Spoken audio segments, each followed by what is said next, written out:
오늘 히브리서 강의 27째 시간 하도록 하겠습니다.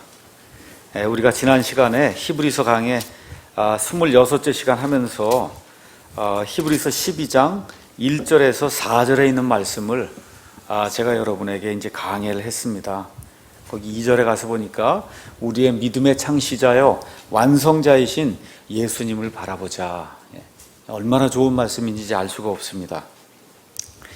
자, 히브리서를 기록한 그 목적을 다시 한번 요약을 해서 여러분에게 이제 말씀을 드리겠습니다. 지금 로마 제국 하에서 과거에 이제 구약 체계 속에서 히브리 사람들로 구약에 나와 있는 그런 그 희생 예물을 드리는 이와 같은 방식으로 하나님을 섬기던 그런 사람들이 있었습니다.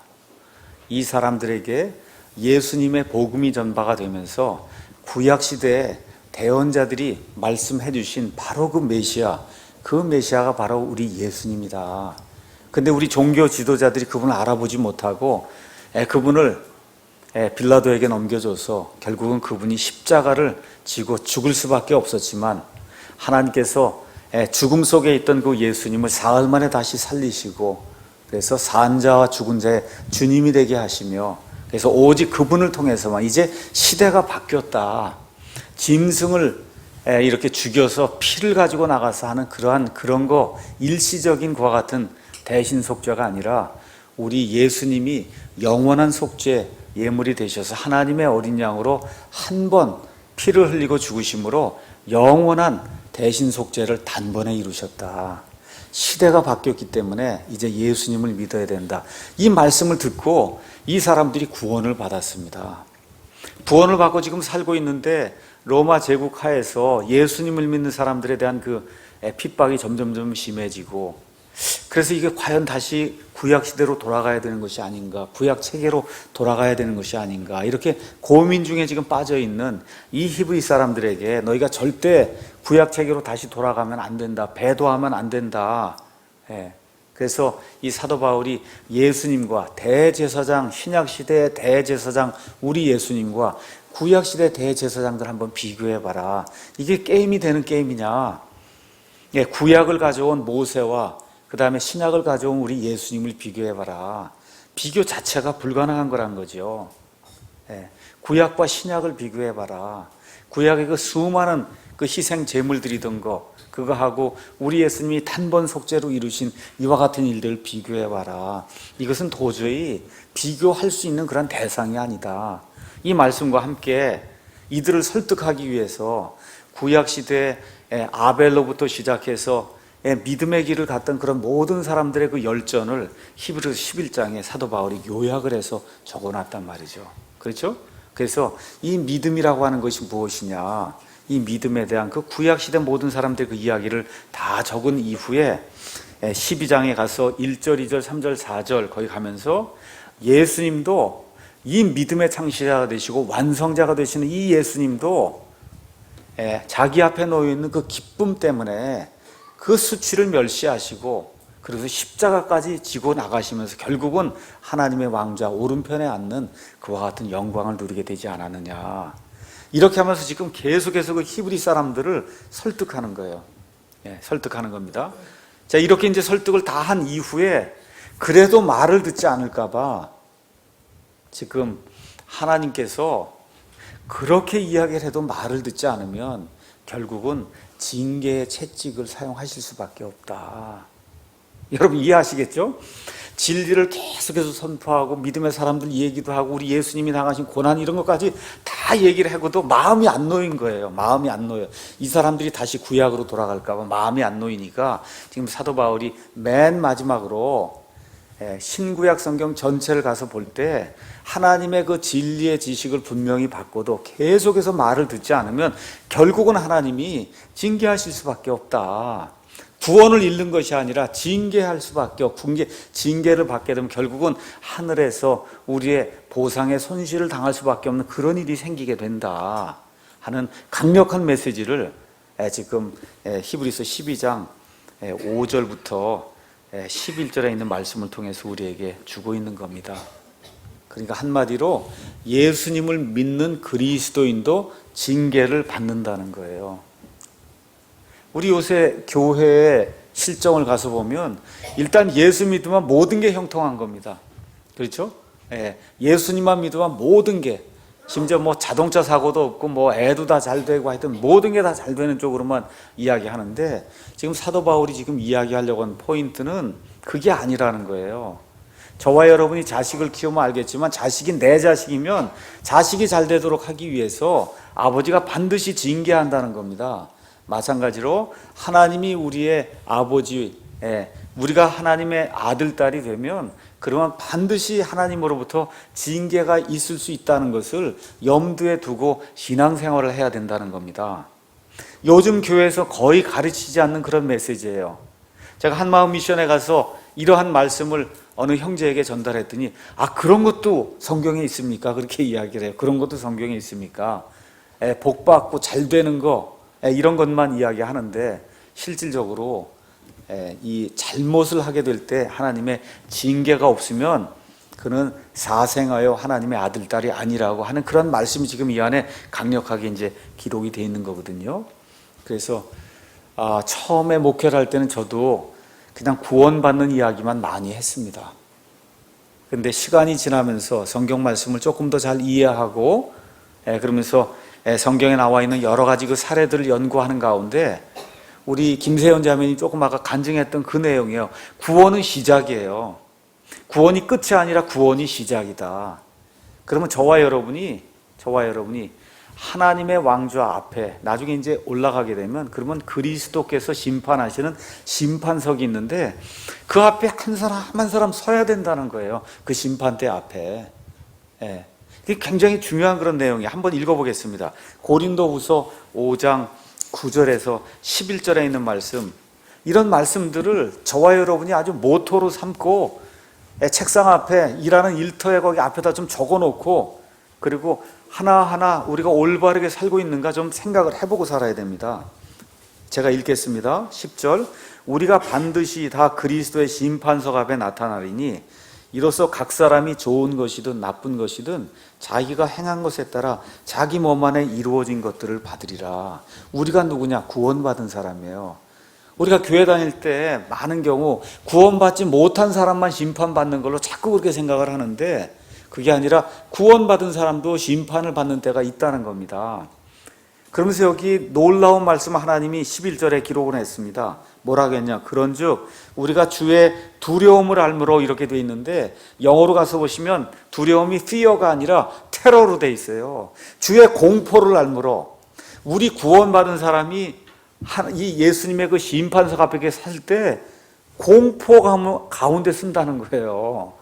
하나님이 우리가 지금까지 해온 그런 일, 구원받은 이후에 해온 그런 모든 일들을 낱낱이 이렇게 보여주게 될 때 벌벌벌벌 떨 수밖에 없는 그런 공포감이 있는 그런 가운데서 심판을 받는다는 겁니다. 구원은 받았어도. 그래서 이게 단순히 그냥 주의 두려움이 아니라 있는 그대로 번역을 하면, 그런즉 우리가 주의 공포를 알므로 사람들을 설득하거니와 우리가 하나님께 밝히 드러났고 또 너희 양심에도 밝히 드러나는 줄로 나는 확신하노라. 그래서 모든 사람들에게 밝히 드러난 정직한 그런 삶을 살아야 될 뿐만 아니라, 특히 목사 같은 경우에는 성도들의 양심에도 밝히 드러난 그런 삶을 살아야 된다. 지금 사도 바울이 그렇게 이야기하거든요. 그러니까 구원받은 사람이 구원받은 이후에 구원받기 전보다 더 잘 살아야 돼요. 왜 그러냐? 하나님의 공포가 우리를 기다리고 있기 때문에. 여러분 이해하시겠어요? 하나님의 공포, 저도 당해보지 않았기 때문에 얼마나 어느 정도의 공포인지는 알 수가 없습니다. 근데 영어로 테러로 썼어요. 무지무지한 두려움이 공포거든요. 그러니까 저와 여러분 여기 이 세상에서 구원받은 이에 살면서 한 동작, 그 다음에 한 말, 이거 할 때마다 하나님 앞에 내가 회개 보고를 해야 되는구나 하는 그런 생각을 가지고 바르게 살지 않으면, 그러면 그 앞에 가서 벌벌 떠는 일이 반드시 생긴다는 겁니다. 이런 것들을 이제 기억을 하면서 히브리서 12장 5절부터 나와 있는 말씀을 한번 보도록 하겠습니다. 징계에 대한 얘기입니다. 징계는 한마디로 얘기하면 하나님이 자기 자식들을 사랑한다는 것을 확증해 주시는 수단이 징계예요. 그러니까 징계가 없으면 하나님의 사랑이 없는 사람이에요. 하나님의 사랑을 못 받은 사람이에요. 그 얘기 무슨 얘기냐 하면 마귀의 자식이다, 그런 얘기입니다. 그러니까 구원받은 이후에 내가 분명하게 엄청난 그런 잘못을 저질렀는데도 하나님으로부터 징계가 없다. 징계는 여러 종류가 있을 수 있겠죠. 그러면 내가 정말 구원받은 사람인가 아닌가를 다시 한번 분명히 확인을 하고 넘어가야 된다는 겁니다. 자, 징계라고 하는 그런 말이 나오는데 지금 여기 이 시대에는 그리스 문화가 이렇게 온 세상에 이제 퍼져 있었습니다. 그래서 그리스 사람들은 아이들을 애국자로 만들기 위해서 어려서부터 아이들이 태어나면 훈련과 교육에 굉장히 많은 시간을 들이고 공을 들였습니다. 특히 건전한 이 육체 안에 건전한 정신이 깃든다라고 하는 그런 생각이 있었기 때문에 아이들을 다 어디로 보냈냐? 체육관을 보낸 거예요. 짐네지움으로 보낸 겁니다. 체육관. 그 짐네지움이라는 데 가서 거기서 이 몸을 강건하게 이렇게 유지하고 이렇게 하는 가운데 거기서 교육도 받고 이러면서 사람이 제대로 될 수 있는 거지, 몸이 부실하면 안 된다. 그럼 거기 체육관에 가면 어떻게 해요? 트레이닝을 시키지 않습니까? 그렇죠? 그 얘기를 하는 거예요. 지금 징계라고 하는 건 다른 게 아니라 건강한 사람, 강건한 사람을 되기 위해서는 그러면 어떻게 트레이닝을 받아야 된다는 겁니다. 이 트레이닝이 쉽지 않아요. 아이들 그 트레이닝 하려면 얼마나 어렵습니까? 힘듭니다. 어른이 될 때까지 체육관을 다녀서 그래서 몸을 강건하게 해야 그 나라의 훌륭한 애국시민이 될 수 있었던 거거든요. 그렇지만 성숙을 위해서는 이런 힘든 일이 반드시 필요했던 겁니다. 11절 가서 보니까 이제 어떤 징계도 그 당시에는 기쁘게 보이지 아니하고 슬프게 보인다. 징계를 여러분이 훈련으로 바꾸셔도 돼요. 훈련. 여기 단어를 어떤 훈련도 그 당시에는 기쁘게 보이지 아니하고 슬프게 보이나 그럼에도 불구하고 나중에 그것으로 말미암아 단련된 자들에게 그것이 의의 화평의 열매를 맺느니라. 이제 얼마 안 있으면 월드컵 게임이 이제 시작이 될 텐데 결국은 어떤 사람이 어떤 팀이 승리하느냐 하면 열심히 훈련해서 그래서 단련된 팀이 우승을 하는 겁니다. 물론 운도 조금 따르겠지만 궁극적으로 열심히 훈련해서 감각을 단련시키고 쉽게 얘기하면 징계 채찍을 많이 맞은 그와 같은 팀이 월드컵에서 이제 승리할 겁니다. 이런 이야기를 하나님이 우리가 잘 알아들을 수 있는 그런 말씀으로 우리에게 지금 전달해 주시는 겁니다. 자, 그래서 고난당하면 하나님이 우리를 사랑하는지 의심하는 그런 경우가 생길 수 있어요. 우리 자매님이 간증했던 것과 똑같습니다. 왜 예수님을 믿는데 백혈병이 생길까? 이런 일들이 생길 수 있는 거거든요. 근데 오늘 우리 김세현 자매님 사실 어느 면에서 이제 징계를 받은 거, 훈련을 받은 건데 우리 히브리서의 강의하고 아주 딱 맞는 것 같습니다.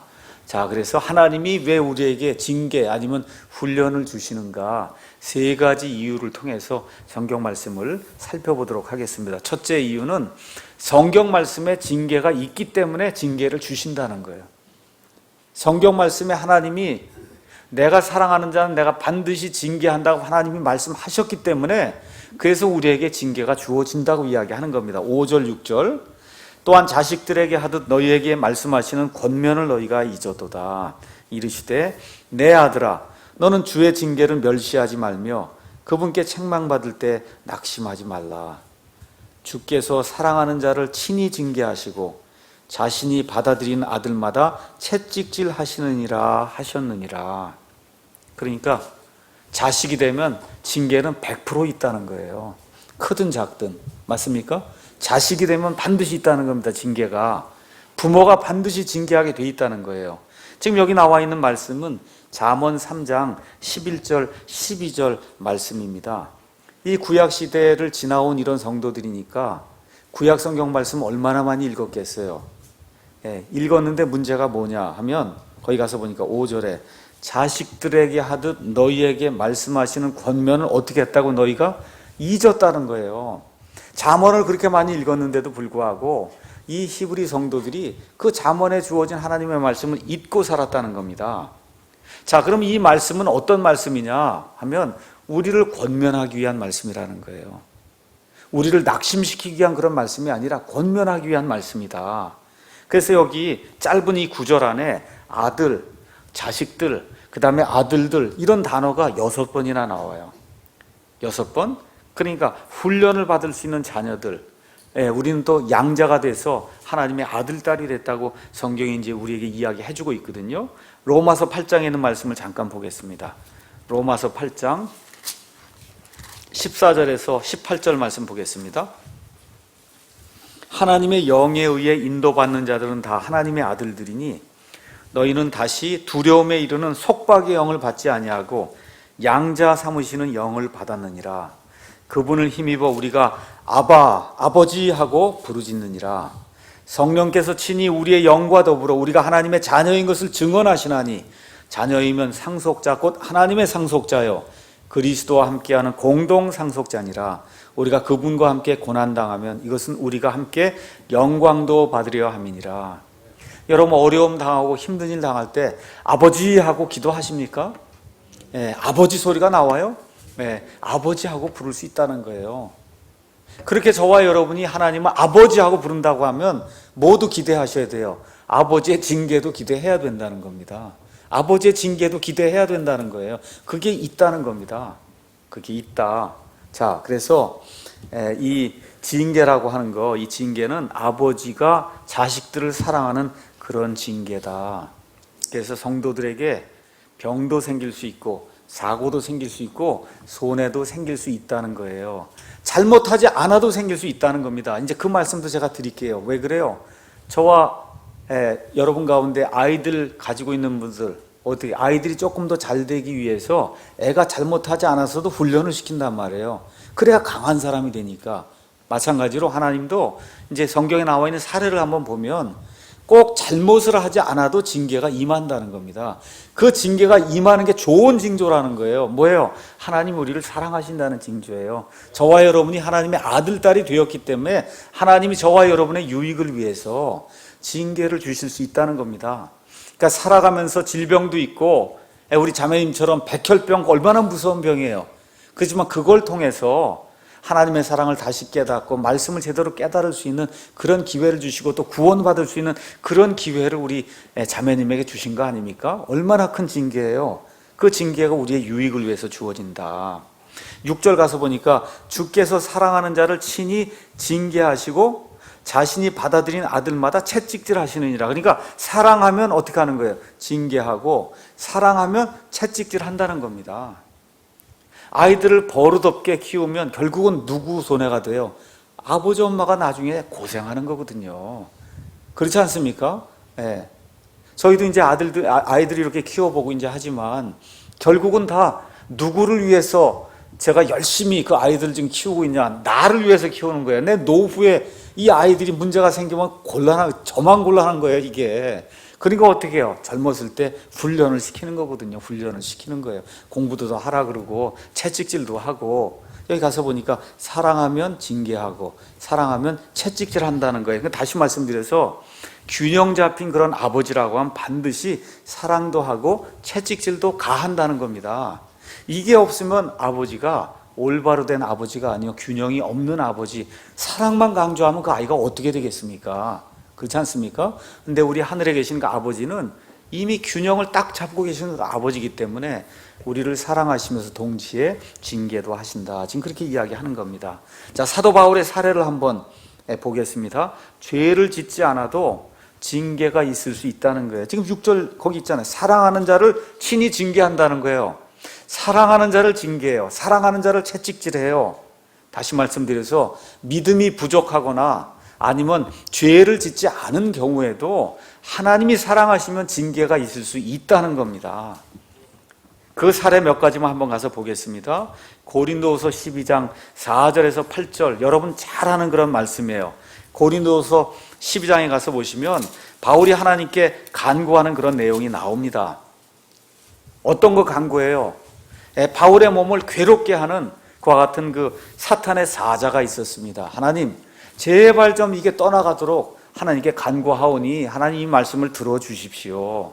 하나님이 들어주십니까? 안 들어주십니까? 안 들어주세요. 몇 번 간청했어요? 3번 간청했다는 거예요. 안 들어주세요. 그렇죠? 거기 가서 보니까 9절에 그분께서 내게 이르시되 내 은혜가 내게 족하도다. 너는 지금 질병을 갖고 사는 게 그게 내 은혜다. 그게 내게 족하다는 거예요. 그게 족하다. 이게 참 차가운 말씀 아니에요. 그렇잖아요. 지금 병이 들렸는데 이걸 좀 낫게 해주시면 너무 좋겠는데 하나님이 아주 차갑게 말씀하시는 거예요. 너 지금 병 갖고 사는 게 그게 내 은혜다.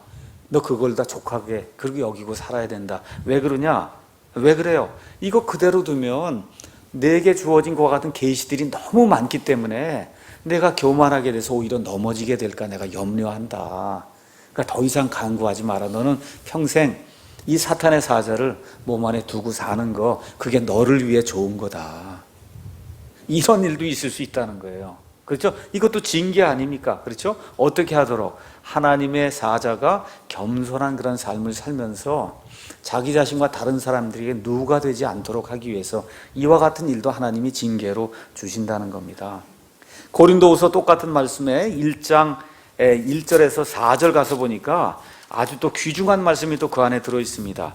하나님의 뜻으로 말미암아 예수 그리스도의 사도가 된 바울과 우리 형제 디모데는 고린도에 있는 하나님의 교회와 온 아가야에 있는 모든 성도들에게 편지하노니 하나님 우리 아버지와 주 예수 그리스도로부터 은혜와 평강이 너희에게 있기를 원하노라. 바울이 지금 은혜와 평강이 말 그대로 좀 만사가 형통한 그런 일이 모든 성도들의 있기를 그렇게 간절히 기도하면서 뭐라고 얘기하느냐. 3절 하나님을 찬송하리로다. 그분은 곧 우리 주 예수 그리스도의 아버지시요 긍휼의 아버지시며 모든 위로의 하나님이시니라. 그분께서 우리의 모든 환난 중에서 우리를 위로하심은 많은 환난을 겪었다는 거예요. 우리 자신이 하나님께 위로받을 때 얻는 위로를 힘입어 우리가 어떤 고난 중에 있는 자들도 능히 위로하게 하려 하심이라. 이게 무슨 얘기냐 하면 목회하는 사람이 어려움과 고통을 당해보지 않았으면 다른 사람의 그 고통과 어려움을 어떻게 이해하고 그를 위로할 수 있겠냐는 거예요. 그러니까 사도 바울의 이와 같은 것들을 도와주기 위해서 하나님께서 많은 경우 사도 바울이 많은 환난을 통과하도록 그렇게 만들어 주셨다는 거예요. 어느 정도까지 그렇게 됐냐? 8절 형제들아 아시아에서 우리에게 닥친 우리의 고난에 대하여 너희가 모르기를 우리가 원치 아니하노라. 우리가 힘에 겹도록 한량없이 눌려 심지어 생명까지도 단념하고 우리 속에 죽음의 선고를 받았으니 이것은 우리가 우리 자신을 신뢰하지 아니하고 죽은 자들을 일으키시는 하나님을 신뢰하게 하려 함이라. 바울이 죽을 고비를 엄청 많이 넘겼다는 겁니다. 뭐를 통해서? 하나님의 징계를 통해서. 그렇죠? 그걸 통해서 이 죽음의 고비를 넘기고 있는 자들을 위로하고, 그렇죠? 그리고 어떻게? 오직 하나님만 신뢰하고 나갈 수 있도록. 여러분, 그 바울의 이런 사역을 한번 볼 때 그의 힘으로 이게 가능하겠습니까? 옆에 있는 사람들이 도와준다고 이게 가능하겠어요? 오직 하나님이 도와주실 때 이런 일들이 가능하지 않겠습니까? 그 일이 가능하도록 하기 위해서 하나님께서 많은 고난과 채찍으로 사도 바울을 징계했다. 지금 바울이 그렇게 이야기하는 겁니다. 참 이게 굉장히 어려운 일이에요. 그 고난당하고 징계받는 거 좋아할 사람이 누가 있습니까? 그럼에도 불구하고 아버지께서 크게 이렇게 만들어 주시기 위해서 그래서 이와 같은 징계를 허락했다. 성경이 지금 그렇게 이야기하고 있습니다. 또 저와 여러분이 세상 살면서 이 하늘 바라보지 않고 땅에 있는 것들 추구하며 사는 그런 사람이 되지 않도록 하기 위해서 많은 경우에 저와 여러분에게 징계를 허락하신다고 또 성경이 이야기를 하고 있습니다. 그래서 어떻게 해요?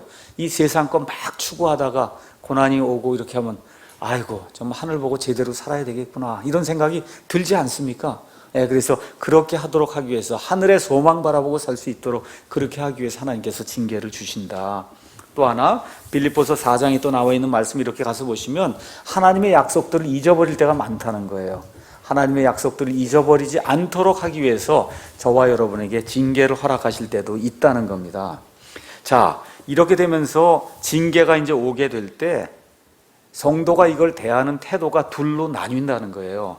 하나는 하나님의 징계를 멸시하는 자가 있다는 거예요. 5절 가서 보니까 너는 주의 징계를 멸시하지 마라. 멸시하는 자가 있다는 겁니다. 그럼 어떻게 돼요? 죽는다는 거예요. 하나님의 징계를 멸시하고 자꾸 멸시하면 결국 하나님이 죽이신다는 겁니다.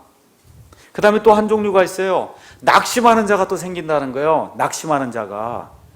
이 징계가 하나님이 사실은 그를 위로해서 그를 세워주기 위해서 하나님이 주시는 건데, 이게 그 징계를 당할 때는 굉장히 어렵거든요. 저도 이제 교회를 하다가 한 10년 전쯤에 교회를 하다가 교회가 이제 안 돼서 교회가 이제 파산하게 됐어요. 이게 쉬운 일이 아닙니다. 예. 교회를 하다가 목사가 교회를 깨트려 갖고 교회가 안 되게 됐다. 이거 평생 지고 가야 될 그런 오명인데, 예, 마음속이 허락이 안 되고 굉장히 어려움 많이 겪었거든요. 지금 돌이켜 보면 그때 한번 고생한 게 그래도 지금 약이 돼서 그래도 목사 노릇을 조금이라도 잘할 수 있는 그런 계기가 됐다는 그런 확신이 제가 들거든요. 그걸 겪지 않았으면 그러면 어떻게 제가 지금 이런 목회를 할 수 있겠어요? 그렇지 않습니까? 근데 그 당시에는 까딱 잘못하면 낙심해서 일어나지 못할 그런 상태까지 될 수가 있겠더라고요. 그래서 저와 여러분이 이 두 종류에 빠지면 안 되겠어요. 하나는 징계가 올 때 징계를 멸시하다가 죽는 자리에까지 이르는 그런 사람이 되면 안 되고, 징계가 오게 될 때 그 징계 때문에 너무 낙심해서 그래서 정말 기쁨이 없는 그와 같은 삶을 살면 안 되겠다. 자, 그래서 첫째, 징계는 왜 필요하냐? 하나님의 말씀이 징계가 있다고 이야기하기 때문에 징계가 있다는 겁니다. 둘째는 우리 개인의 경험을 보더라도 징계가 있어야 된다는 거예요. 그 내용이 7절에서 10절 나와 있는 겁니다. 너희가 징계를 견디어내면 하나님께서 아들들을 대우하시듯 너희를 대우하시나니 아버지가 징계하지 않는 자가 무슨 아들이냐? 우리 경험이 그렇지 않습니까? 저와 여러분이 아이를 낳으면 반드시 징계하게 돼 있다는 거예요. 내 아이니까 징계하지 남의 아이는 무슨 일을 해도 제가 어떻게 징계를 해요? 요새는 또 그런 거 징계하다 맞습니다. 오히려 전철이고 어디에서 조그만 아이들이 이거 잘못하고 있으니까 제대로 하라 그러면 와서 쳐요. 지금 세상이 지금 그렇게 돼 있거든요. 올바른 거 얘기하기 좀 어려워요. 지금 가서 보니까 내 아이니까 내가 징계한다는 거예요. 우리의 경험이 징계가 반드시 필요하다고 이야기하기 때문에 하나님도 징계를 주신다는 겁니다. 모든 사람이 징계를 받으면 보니까 징계는 안 받는 사람이 없다는 거예요. 모든 사람이 징계를 받으므로 너희에게 징계가 없으면 너희가 사생하여 아들이 아니니라. 엄청나게 중요한 말씀이에요. 모든 사람이 징계를 받으므로 우리 믿는 사람이 하나님으로부터 징계를 받지 않으면 하나님의 사생하다, 하나님이 낳지 않은 아들이라는 거예요. 그럼 누구 자식이에요? 마귀 자식이다. 지금 성경이 그렇게 이야기하는 겁니다. 9절, 또한 우리에게 있던 우리 육체의 아버지들이 우리를 바로잡아도 우리가 그들을 공경하였거늘 하물며 영들의 아버지께 우리가 더욱 복종하고 이로써 살아야 하지 아니하겠느냐. 우리 육체를 낳게 해주신 그 아버지도 우리의 유익을 위해서 평생토록 우리를 징계한다는 겁니다. 영들의 아버지, 천사들을 지으시고 영적인 그런 모든 존재들 지으시고 영 자체이신 그 아버지께 우리가 순종해야 된다. 지금 그 이야기를 지금 하고 있는 겁니다. 그래서 여기 내용을 간단하게 이제 정리를 하면 징계가 없이 아이를 키우면 아이가 문제아가 된다는 겁니다. 그런데 아버지는 누구만 징계해요? 자기 자식만 징계한다는 거예요. 그래서 징계가 없으면 사생하다. 다시 말씀드려, 심각한 죄, 심각한 불순종의 죄를 하나님께 지었는데도 아무 징계가 없다? 무서운 거예요. 이게 무서운 일입니다. 무서운 일이에요. 그래서 불순종에도 징계가 없으면 사생하라는 얘기입니다. 자, 그래서 그럼 징계를 왜 우리 아버지들이 하느냐? 아버지의 권위를 인정하고 공경하게 하도록 하기 위해서 징계를 한다고 지금 9절이 나와 있거든요. 그래서 9절 가서 보니까 우리에게 있던 우리 육체의 아버지들이 우리를 바로잡아도 우리가 그들을 공경하였거늘 하물며 하늘의 영들의 아버지께 우리가 복종하고 징계에 복종하고 이로써 어떻게 돼요? 죽지 말고 살아야 된다는 거예요. 다른 얘기로 하면 징계에 순종하지 않으면 하나님이 죽인다는 겁니다. 하나님이 징계를 주시면 거기에 순종을 하고 그리고 살아야지, 돌이키고 살아야지. 그 징계를 무시하고 계속해서 하나님을 멸시하는 그런 일 하면 살지 못하고 죽는다는 거예요. 죽는다. 그 얘기가 지금 나오고 있는 겁니다. 요한일서 5장 말씀 가서 잠깐 보겠습니다. 요한일서 5장 16절 거기 가서 보니까 어떤 사람이 자기 형제가 사망에 이르지 아니하는 죄 짓는 것을 보거든 그는 간구할 것이요 그러면 그분께서 사망에 이르는 죄를 짓지 아니하는 자들로 인하여 그에게 생명을 주시리라. 사망에 이르는 죄가 있는데 나는 그것으로 인해 기도하라고 말하지 아니하노라. 모든 불의가 죄로 돼 사망에 이르지 아니하는 죄가 있느니라.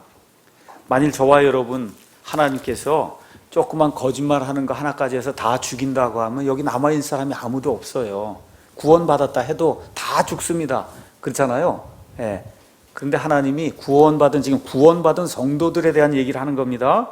여기 가서 보니까 어떤 사람이 자기 형제가 그렇게 얘기하니까 구원받은 사람이죠. 구원받은 사람이 심각한 그런 죄를 져서 이거 하나님의 심판이 임할 수밖에 없는 그런 죄다. 그럼 어떻게 하라는 거예요? 예, 거기 가서 보니까 여기 가서 보니까 사망에 이르지 않는 죄, 이런 거 죄 지면 간구하되 사망에 이르는 죄 심각한 거 쥐면 간구할 필요가 없다는 거예요. 하나님이 죽이신다. 지금 그렇게 얘기하는 겁니다. 그래서 성경에 가서 보시면 그런 죄 지은 그와 같은 사례가 여러 군데 이제 많이 나옵니다.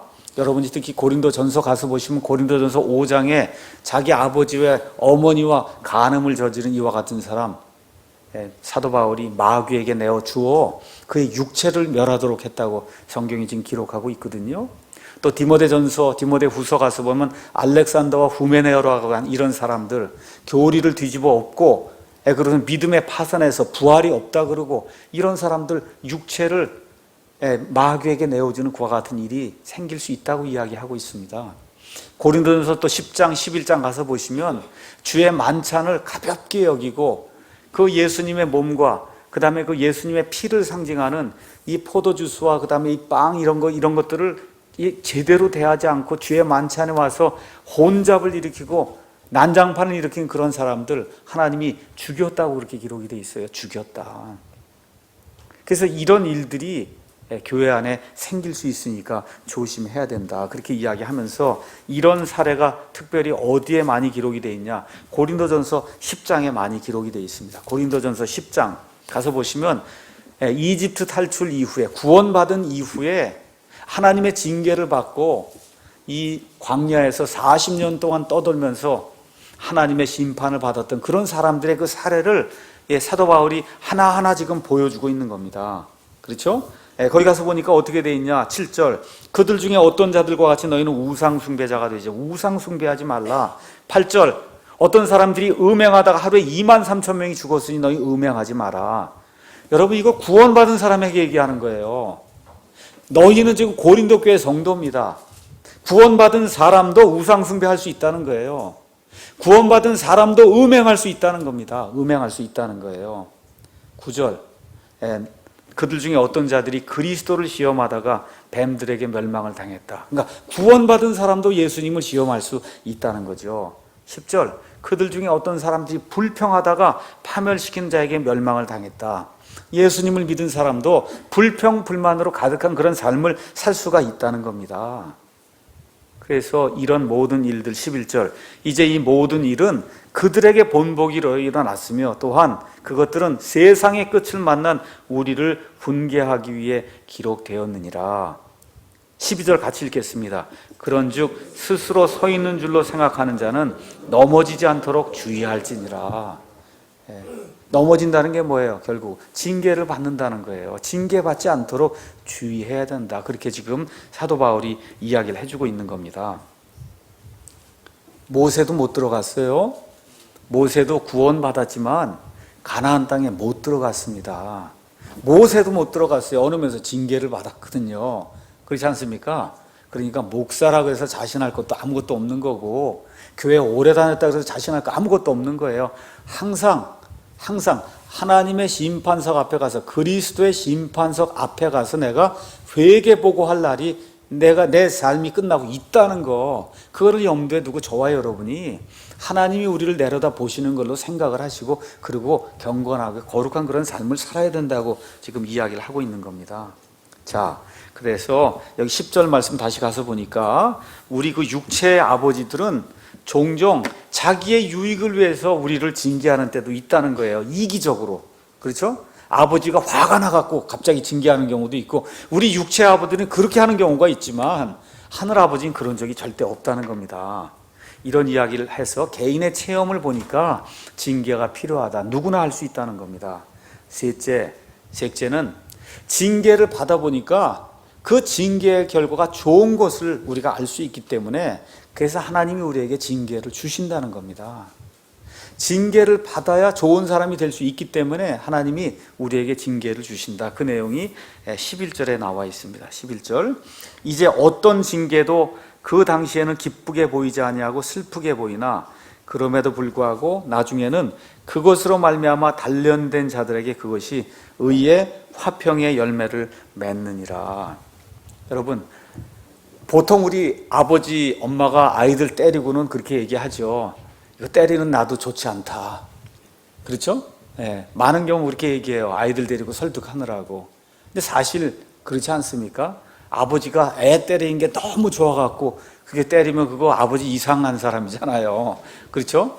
애를 때리면서 너무 기쁘다 그러면 그 이상한 사람이에요. 하늘 아버지도 똑같다는 거예요. 징계하시는 그 아버지 편에서도 우리를 징계하는 게 마음이 편치 않다는 겁니다. 그래서 징계를 받는 그 당시에는 아버지와 아들 모두에게 힘들다는 거예요. 어떤 사람에게 암이 생겼습니다. 어떤 사람에게 자동차 사고가 생겼어요. 어떤 사람이 재정적으로 많은 손실을 봤습니다. 너무 감사합니다. 할렐루야. 그럴 사람이 있어요? 저부터도 그렇게 못해요. 그렇지 않습니까? 제 아내는 누가 엄청난 그런 병에 걸리고 어려운 일이 생겼는데 하나님 정말 감사합니다 하고 그렇게 나갈 사람 거의 없습니다. 왜 그래요? 어떤 징계도 그 당시에는 보기에 좋지 않다는 거예요. 당하는데 좋지 않다는 겁니다. 그럼에도 불구하고 의의 화평의 열매를 반드시 맺게 돼 있다. 우리 육체의 아버지가 행하는 그런 징계도 의의 화평의 열매를 맺게 돼 있고, 하물며 영들의 아버지께서 주시는 그런 징계는 말할 것도 없지 않느냐, 지금 그렇게 이야기하는 겁니다. 그래서 결국 징계는 열매를 많이 맺게 하는 그런 수단이 된다는 거죠. 자, 그러면 징계는 종류가 여러 가지가 있는데 성경에 나와 있는 그 징계를 가서 보시면 첫째는 몸에 가시가 징계로 작용한 사례가 바울의 경우입니다. 고린도후서 아까 읽었던 내용 아시죠? 그에게 사탄의 사자가 와서 그를 몹시 괴롭게 했다는 거예요. 그러니까 병이 드는 그런 경우도 하나님이 징계로 주실 수 있다. 요한복음 15장은 우리가 가서 한번 읽어보는 게 좋을 것 같아서 요한복음 15장에 있는 말씀 잠깐 보도록 하겠습니다. 자, 요한복음 15장 2절에 가서 보니까 이런 말씀이 나와 있습니다. 내 안에서 열매를 맺지 아니하는 모든 가지는 그분께서 제거하시고 열매를 맺는 모든 가지는 깨끗하게 하사 그것이 더 많은 열매를 맺게 하시느니라. 저는 과수원을 해보지 않았지만 이번에 정원 같은 거 이렇게 해봐야 된다 그래서 이제 좀 이렇게 남들이 만들어 놓은 블로그를 좀 가봤습니다. 도마도를 키우는데 어떻게 키우냐 이런 얘기가 나와 있더라고요. 근데 거기서 얘기하는 게 무슨 얘기를 하냐, 조그만 이런 화분이라 했는데 도마도를 심을 때 처음 하는 사람은 많이 열려된다 그러고 많이 심는다는 거예요. 많이 심고 나면 열매가 요만한 거 조그만 것뿐이 안 열린다는 겁니다. 그러니까 화분이나 이런 거 할 때는 한 개나 두 개 정도 심어야 거기서 큰 도마도 열매가 생긴다. 지금 그 얘기를 하는 거거든요. 많은 열매를 맺기 위해서는 어떻게 가지를 쳐내야 된다는 거예요. 그런 목적으로 예수님께서도 우리를 겸손하게 하시기 위해서 이런 칼을 가지고, 가지 치는 이런 칼을 가지고 이 가지를 채워낼 수가 있다는 겁니다. 요한복음 또 15장 3절 가서 보니까 이제 너희는 내가 너희에게 일러준 말로 깨끗하게 되었다. 그러니까 하나님의 말씀이 우리를 징계하는 그런 도구가 될 수 있다. 지금 그렇게 이야기하고 있고, 또 히브리서 12장에 징계를 채찍질하는 거라고 이제 이야기를 하고 있거든요. 그래서 여러 종류의 채찍질이 우리 삶 속에 이루어질 수 있다고 성경이 우리에게 이야기하고 있습니다. 자, 그래서 결론적으로 징계는 우리를 단련시키는 이런 훈련의 목적으로 하나님이 우리에게 주시는 우리를 사랑하는 그런 증거다. 이렇게 이제 우리가 이야기할 수가 있습니다. 여러분과 제가 징계, 단련, 훈련 이런 거 이야기하면 그러면 누가 생각나요? 욥이 생각나잖아요. 그렇죠? 욥. 정말 아무것도 모르는 가운데 하늘에서 일어난 그런 일들로 인해서 지금 욥이 엄청난 시련과 단련을 지금 받는 그런 일이 욥기에 이제 기록이 되어 있지 않습니까? 욥기 23장 10절에 욥이 기록한 그 말씀을 우리가 한번 잠깐 살펴보고 징계에 대한 말씀은 마치도록 하겠습니다. 23장 10절 가서 보니까 그러나 내가 가는 길을 그분께서 아시나니 그분께서 나를 단련하신 뒤에는 내가 금같이 나오리라. 이 징계의 목적이 바로 이런 거라는 거죠. 내가 금같이 나온다. 자, 이렇게 해서 이제 바울이 이제 예수님의 사례까지 이야기하고 그 다음에 이제 최종적으로 뭘 이야기한 거예요? 하나님이 끝까지 그렇게 말을 듣지 않으면 그러면 징계한다. 그래서 심지어 어떻게 돼? 죽이기까지 하신다. 그렇게까지 이 히브리 성도들에게 경고를 준 겁니다. 이거 경고를 준 이후에 어떻게 하라는 거예요? 이제는 내가 다시 한번 너에게 간청하니까 영적인 활력을 회복하고 예수 그리스도의 복음에 바르게 서야 된다고 이제 결론을 맺는 그런 내용이 여기 12절부터 이제 17절에 나와 있는 겁니다. 그러므로 늘어진 손과 연약한 무릎을 일으켜 세우고 너희 발을 위해 곧은 행로들을 만들지니 이것은 저는 것이 길에서 벗어나지 아니하고 고침을 받게 하려 함이라. 모든 사람과 더불어 화평과 거룩함을 따르라. 그것들이 없이는 아무도 주를 보지 못하리라. 여기까지 일단 읽고 거기 있는 말씀을 여러분에게 설명해 드리도록 하겠습니다. 자, 히브리 성도들이 지금 배교하려고 하는 그런 위험한 수렁에 빠져 있어요. 여러 가지 사례들, 구약과 신약과 예수님과 믿음의 사람들과 심지어 마지막 징계까지 다 이야기를 한 이후에 이젠 너희가 이 수렁에서 빠져나와야 되지 않겠냐 하고 지금 간청을 하는 그런 내용입니다. 그러면서 뭐라 그래요? 이 늘어진 손, 연약한 무릎을 일으켜 세워야 된다. 이렇게 세워야 돼요. 힘을 얻도록 여러분이 어떻게 해야 돼요? 이게 아파서 누워있어 보니까 누우면 누울수록 힘이 더 빠지더라고요. 이게 어떻게 하든지 걷고 노력을 해야 다시 힘이 생기지 누우면 누울수록 그게 안 되더라고요. 지금 그 얘기하는 거예요. 늘어진 손, 연약한 무릎, 그냥 안 되겠구나 하고 이렇게 누워있으면 안 된다. 일어나 나와야 된다. 13절 그러면서 뭘 해야 된다는 거예요? 곧은 행로들을 만들어야 돼. 행로는 다니는 길이거든요. 다니는 길. 이 길이 곧발라야 그래야 넘어지지 않는다는 겁니다. 다시 말씀드려서 장애물을 치워야 된다는 거예요. 12장 1절에 나와 있는 그 표현대로 얘기하면 모든 무거운 것과 너무 쉽게 우리를 얽어매는 죄를 우리가 떨쳐버려야 된다. 떨쳐버려야 된다는 거예요. 특히 교회 안에 강하다고 생각하는 그런 성도들이 이와 같이 곧은 행로를 만들어 주어야 그래야 교회의 연약한 성도들이 벌떡 일어나서 그래서 이 영적인 활력을 회복할 수 있다. 지금 그렇게 이야기를 하고 있는 겁니다. 그러면서 바울이 이야기하는 게 모든 사람과 더불어 화평과 거룩함을 따르라. 그것들이 없이는 아무도 주를 보지 못하리라. 그러니까 하나님의 기본 속성이 화평이라는 거야. 평안한 거, 화평한 거, 그렇죠? 평화로운 거. 이게 하나님의 기본 속성이에요. 또 뭐가 있다는 거예요? 거룩함. 거룩함이 하나님의 기본 속성이라는 거예요. 이게 없이는 그러면 주님을 보지 못한다는 겁니다. 대단히 중요한 말씀이에요. 그러니까 교회 안에서 무슨 일을 할 때 모든 일이 화평하게 이루어져야 돼요. 오늘 아침에 말씀드린 것처럼 내 가정과 내 사회와 내 국가가 화평 중에 있어야 돼요. 이게 하나님의 뜻이에요. 이거를 혼란스럽게 만들고 혼동을 일으키게 하는 건 그건 마귀가 원하는 거다. 이 교회도 마찬가지고 화평 가운데 있어야 돼요. 이 가운데서 하나님을 찾을 때 그 하나님이 화평의 하나님으로 우리에게 화평의 의의 열매를 주실 수 있지. 교회 안에서 무슨 일을 하는데 이게 삐그덕대고 화평이 없으면 하나님을 볼 수 없다고 지금 이야기하는 겁니다. 여기에.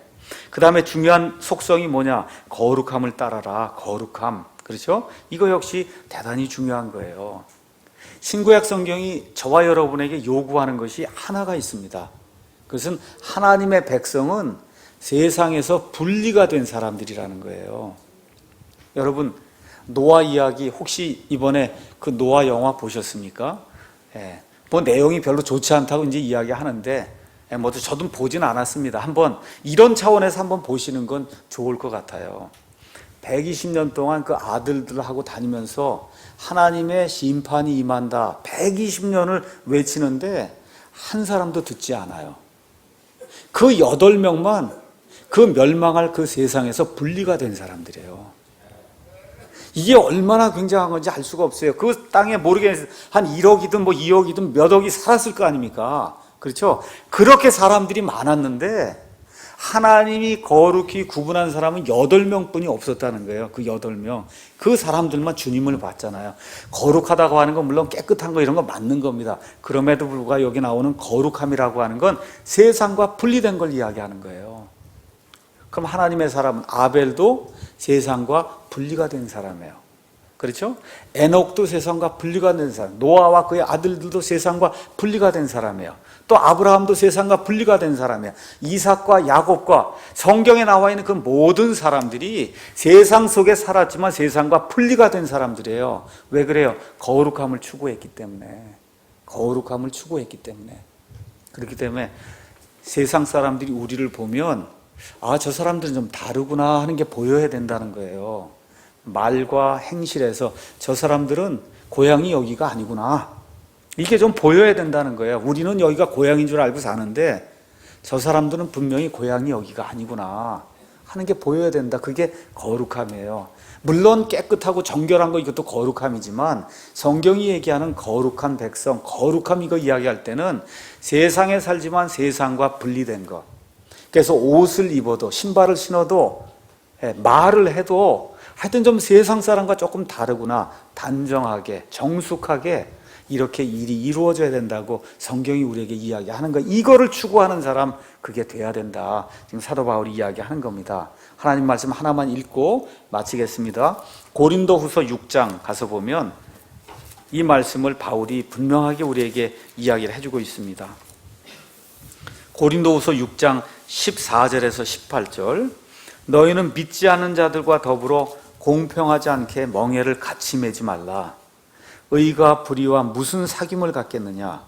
빛이 어둠과 무슨 친교를 나누겠느냐? 그리스도가 벨리알과 무슨 일치를 보겠느냐? 혹은 믿는 자가 믿지 않는 자와 무슨 몫을 나누겠느냐? 하나님의 성전이, 저와 여러분이 하나님의 성전인 거 확실하십니까? 여러분, 우리 몸 안에 하나님의 영이 계시는 거 확신하세요? 그래서 우리 몸이 살아계신 하나님의 성전인 거 확신하십니까?